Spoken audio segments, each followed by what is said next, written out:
में हम बात करेंगे भारत की पहली tri service special operation division के बारे में, जिसके बारे में हमने आपको डिफेंस अपडेट में बताया था। और आज के इस वीडियो में हम आपको इस स्पेशल ऑपरेशन डिवीजन से जुड़ी कुछ ऐसी महत्वपूर्ण बातें बताने जा रहे हैं जिनके बारे में आपको मालूम होना चाहिए। So without wasting any time, let's begin.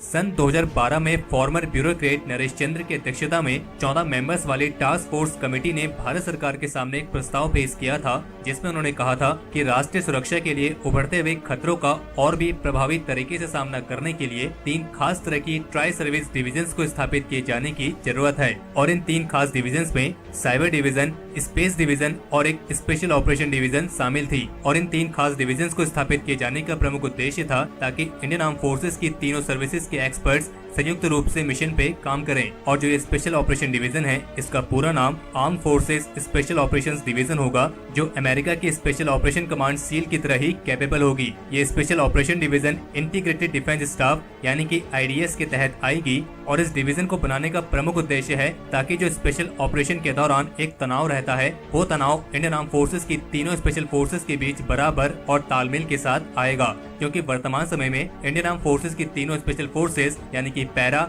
Marcos और गरुड़ अलग अलग तरीके से कार्य करते हैं, लेकिन इस स्पेशल ऑपरेशन डिवीजन में ये तीनों स्पेशल फोर्सेस एक साथ ही काम करेंगी और इनकी ट्रेनिंग भी एक साथ ही होगी। और ये डिवीजन देश के अंदरूनी हिस्से के साथ साथ बाहर भी आयोजित किए जाने वाले सभी स्पेशल ऑपरेशंस के लिए जिम्मेदार होगी। और इनके मिशंस में स्ट्रेटेजिक इंस्टॉलेशंस को टारगेट करना, आतंकी गतिविधि जैसे हाई वैल्यू टारगेट्स को एलिमिनेट करना और साथ ही दुश्मन की वॉर फाइटिंग कैपेबिलिटीज को विकलांग बनाने जैसे मिशन शामिल होंगे। यानी कि इसमें कोई दो राय नहीं है कि इनके जो मिशन होंगे वो पूरी तरीके से जोखिम से भरे होंगे। और इसीलिए इस डिवीजन में इंडियन आर्म फोर्सेस की तीनों स्पेशल फोर्सेस के सबसे बेस्ट कमांडोज लिए जाएंगे, लेकिन इसमें अधिकतर कमांडोज इंडियन आर्मी की पैरा स्पेशल फोर्स से शामिल होंगे। और पूरी तरीके से स्थापित होने के बाद इस डिवीजन में करीब 3000 के आसपास कमांडोज तैनात रहेंगे। और इस डिवीजन को एक और खास उद्देश्य के साथ बनाया जा रहा है, और वो ये है कि जो हमारी इंडियन आर्म फोर्सेस की तीनों स्पेशल फोर्सेस हैं, यानी कि para special force, Marcos special force और गरुड़ स्पेशल फोर्स,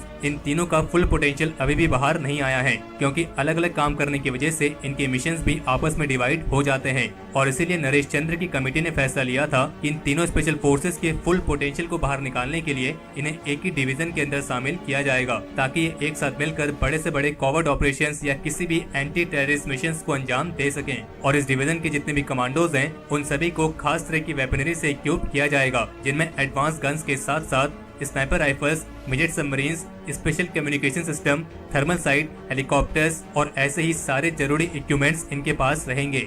और रिपोर्ट्स के मुताबिक इनमें से अधिकतर equipments Israel, Germany, Sweden, Russia और फिनलैंड से खरीदे जाएंगे। और चूंकि इस डिवीजन में इंडियन आर्म फोर्सेस की तीनों सर्विसेज की स्पेशल फोर्स के कमांडोज रहेंगे, तो इसीलिए ये डिवीजन किसी भी प्लेटफॉर्म में किसी भी मिशन को अंजाम देने में सक्षम होगी, यानी कि हवा, पानी या जमीन। और जैसा कि हम आपको डिफेंस अपडेट में बता चुके हैं कि इस स्पेशल ऑपरेशन डिवीजन के पहले हेड के तौर पर मेजर जनरल AK ढींगरा को नियुक्त किया गया है, जो खुद ही स्पेशल फोर्सेस वेटरन हैं और साथ ही उन्होंने अमेरिका के स्पेशल ऑपरेशन कोर्सेज को भी पूरा किया है। बाकी आप खुद इस बात का अंदाजा लगा सकते हैं कि जब भारत की 3 सबसे बेहतरीन स्पेशल फोर्सेस एक साथ काम करेंगी, तो वो कमांडोज की डिवीजन कितनी खतरनाक होगी, क्योंकि शायद ही कोई ऐसा होगा जिसने पैरा, मार्कोस या फिर गरुड़ स्पेशल फोर्स के बारे में ना सुना। आज के इस एपिसोड के लिए इतना ही। अगर इस वीडियो को लेकर आपका कोई सुझाव या सजेशंस हो तो उसे कमेंट सेक्शन में शेयर जरूर करें। और अगर आपको ये वीडियो पसंद आई हो तो इस वीडियो को लाइक करें और अपने फ्रेंड्स के साथ शेयर करें। और अगर आपने अभी तक चैनल को सब्सक्राइब नहीं किया है